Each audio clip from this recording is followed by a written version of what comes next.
All Hail John Hale here, and I'm starting a new trend of baseball on YouTube. I'm All Hail John Hale, and we're going to talk about the postseason.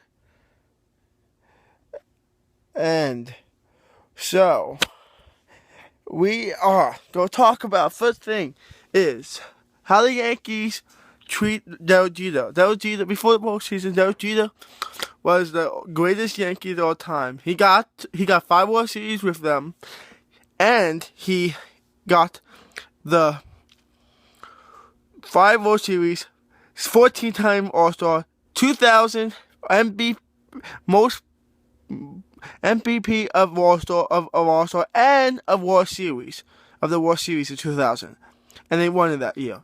He's a 5-time Gold Glove winner. He is the man. No, brother.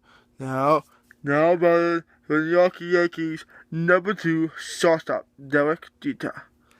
We will have more segment on Derek Jeter when we have the segment. I'm going to have a segment on him.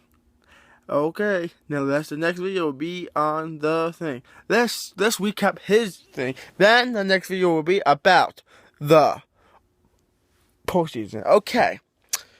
In 1995, he got his chance. Not to 1996, he became the all-day shortstop. Oh wait, I'm supposed to tell you in my interview. Okay, I will tell you it when the segment comes on to YouTube. I will make a segment. This is John Hale, and during the last time for the Yankees win. Ball game over. The season's over. Yankees win. The Yankees won for the last day. Let's go Yankees, YouTube. Love you all.